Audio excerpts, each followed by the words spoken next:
आज हम विभाव के विषय में पढ़ेंगे, जो कि रस का आवश्यक अंग है। तो चलिए विभाव की हम परिभाषा को जानते हैं। विभाव जिसके कारण व्यक्ति को रस प्राप्त होता है। इसे बहुत अच्छे से पढ़िएगा, क्योंकि इसमें प्रकार में प्रकार हैं, तो अक्सर बच्चे इसी में कंफ्यूज हो जाते हैं। तो इस वीडियो को देखने के बाद आपको कोई भी कंफ्यूजन नहीं होगी, तो प्लीज़ इस वीडियो को बहुत ही ध्यान से देखिएगा। जिसके कारण व्यक्ति को रस प्राप्त होता है, जैसे नायक और नायिका।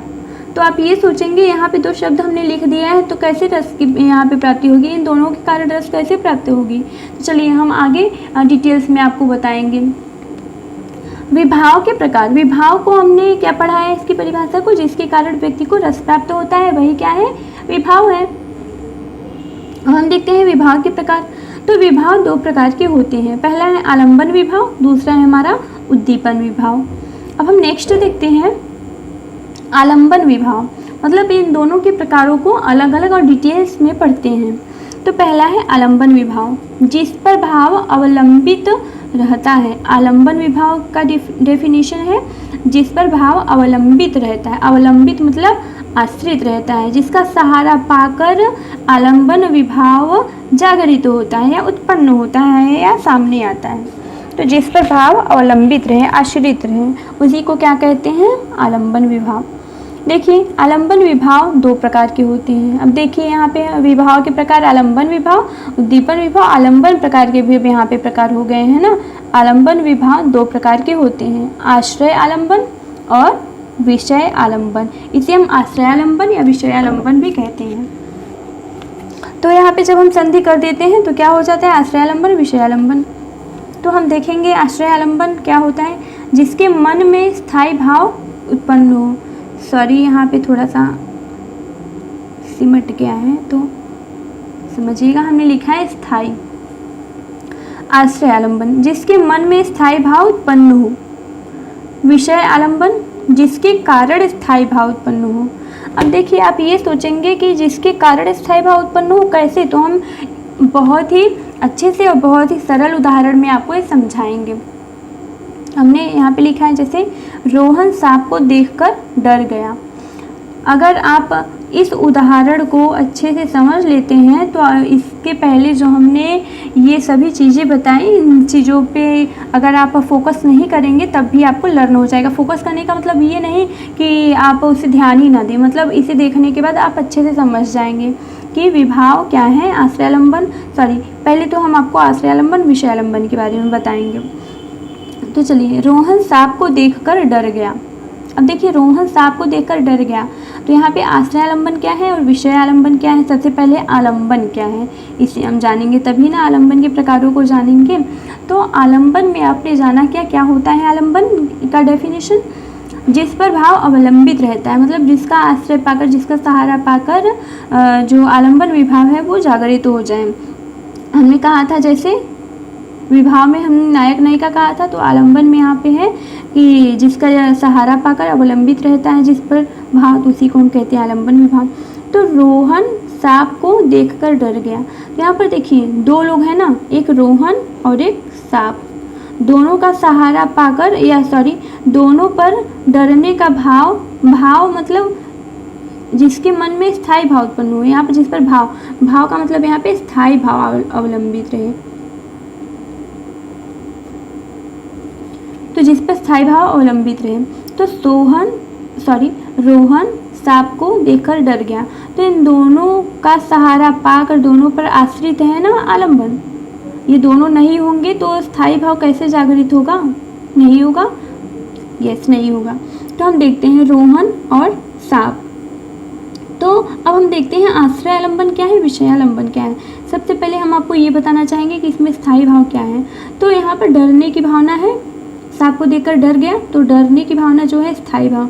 कौन सा स्थायी भाव, भय नामक स्थायी भाव उसके अंदर, रोहन के अंदर उत्पन्न हुआ।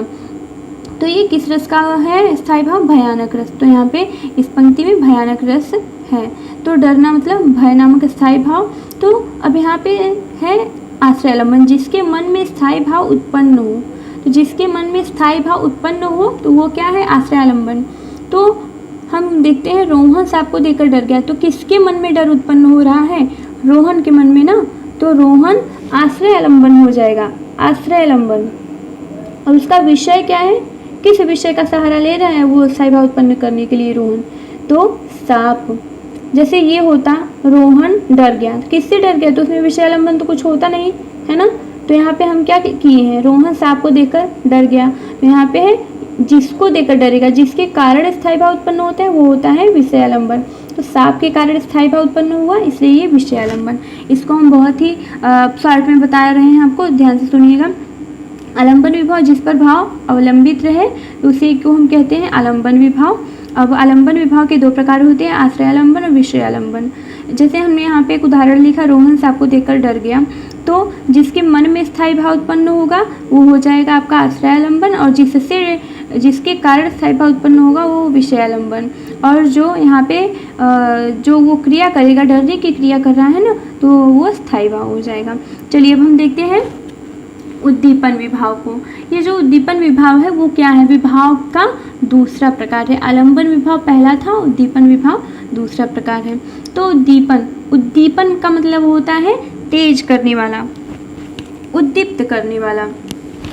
तो यहाँ पे हम देखेंगे जो उस भाव को उद्दीप्त करे, उस भाव को अर्थात स्थायी भाव को,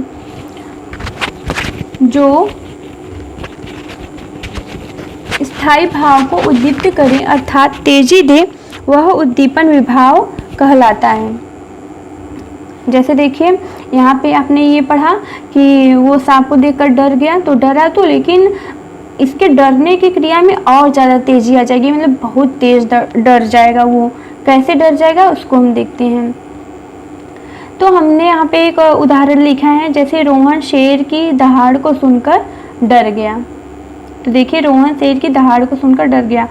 जैसे रोहन डरा तो पहले से ही था, वो शेर को उसने देखा, वो डर गया, है ना। तो यहाँ पे फिर क्या हो जाता है,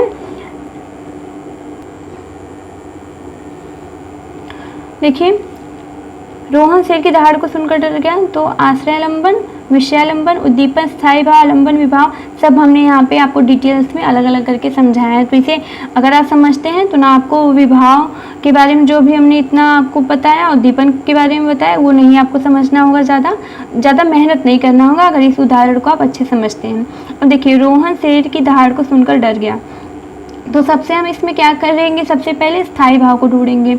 तो स्थायी भाव क्या है, सुनकर डर गया, डर मतलब भय, भयानक रस का स्थायी भाव है भय, तो भय नामक स्थायी भाव उत्पन्न हो रहा है।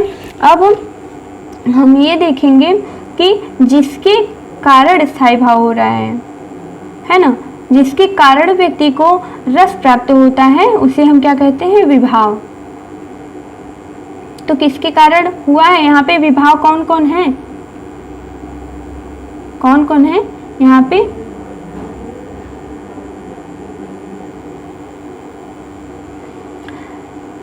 एक तो हो गया आपका दहाड़ना और एक हो गया आपका रोहन और शेर। रोहन शेर भी एक विभाव है और दहाड़ना भी विभाव है।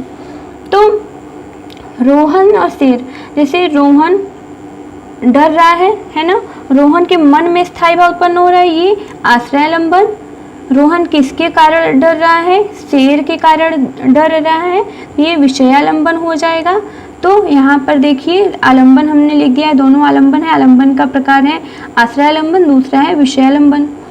और वो डर रहा है, लेकिन दहाड़ सुनकर वो और तेजी से डरने लगा, तो उद्दीप्त हो गया उसका डर, भय नामक स्थायी भाव उद्दीप्त हो गया, मतलब तेज हो गया। तो ये क्या हो जाएगा, उद्दीपन, दहाड़ उद्दीपन हो जाएगा। जैसे कोई सांप है, अभी मैंने एक एग्जाम्पल बताया था ना, रोहन सांप को देखकर डर गया, तो मान लीजिए जैसे रोहन सांप को देखकर डर तो रहा है, लेकिन अभी वो सांप फुफकारने लगे तो रोहन को और ज़्यादा डर लगने लगेगा, तो सांप का फुफकारना वहाँ पे उद्दीपन विभाव हो जाता। तो यहाँ पर इस उदाहरण में दहाड़ना, शेर की गर्जना, दहाड़ना क्या है, विभाव है। तो देखिए ये उद्दीपन विभाव है, तो उद्दीपन को हमने यहाँ पे एरो के द्वारा बताया है, और आश्रयालंबन, विषयालंबन ये आलंबन के प्रकार हैं, इसको हमने क्या किया है, विभाव। तो मतलब विभाव, अभी सिर्फ देखिए विभाव दो प्रकार के होते हैं, पहला आलंबन और दूसरा उद्दीपन। अब यहाँ पे आलंबन के दो प्रकार हैं, आश्रयालंबन, विषयालंबन। जो डर रहा है, जिसमें स्थायी भाव उत्पन्न हो रहा है वो आश्रयालंबन, जिसके कारण स्थायी भाव उत्पन्न हो रहा है वो विषयालंबन, और जो स्थायी भाव को तेजी प्रदान कर रहा है वो हो जाएगा आपका उद्दीपन। और स्थायी भाव आप यहाँ पे देख रहे हैं, स्थायी भाव समझने में, पहचानने में आपको आई होप कोई प्रॉब्लम नहीं होगी। अब हम देखते हैं रस निष्पत्ति में विभाव का क्या महत्व होता है। तो हमारे मन में रहने वाले स्थायी भावों को जागृत करने तथा उद्दीप्त करने का कार्य करते हैं। ये जो विभाव होते हैं ये हमारे मन में रहने वाले स्थायी भाव को जागृत करने तथा उद्दीप्त करने का कार्य करते हैं। देखिए, जागृत करेंगे तो वो क्या हो जाएंगे, आलंबन हो जाएंगे, उद्दीप्त करेंगे तो वो विभाव हो जाएंगे, है ना। आलंबन विभाव हो जाएगा जो जागृत करेगा, जो उद्दीप्त करेगा वो उद्दीपन विभाव हो जाएगा। तो हमने आपको पहले ही बताया कि हमारे मन में सभी प्रकार के स्थायी भाव होते हैं। जितना भी स्थायी भाव के बारे में आपने पढ़ा सभी हमारे अंदर विद्यमान होते हैं और वो उचित अवसर पाकर जागृत होते हैं, है ना। तो यहाँ पे यही विभाव ही उसको क्या करता है, जागृत करता है। मतलब कोई कारण होता है जिसके कारण स्थायी भाव हमारे अंदर आ जाता है ना। तो देखिए नोट यहाँ पे समझिएगा ध्यान से, जागृत तथा उद्दीप्त स्थायी भाव ही रस का रूप प्राप्त करते हैं। अब देखिए, जो जागृत करे वो आलंबन विभाव और जो उद्दीप्त करे वो उद्दीपन विभाव। आलंबन के दो प्रकार हैं, आश्रय और दूसरा विषय, आश्रयालंबन और विषयालंबन। तो देखिए, जो जागृत करता है स्थायी भाव को वो हो जाता है आलंबन विभाव, जो उद्दीप्त करता है, तेजी लाता है, वो उद्दीपन विभाव हो जाता है। आलंबन के दो प्रकार हैं, आश्रयालंबन और विषयालंबन। इन सभी के बारे में आपने डिटेल से पढ़ चुका है। Thank you.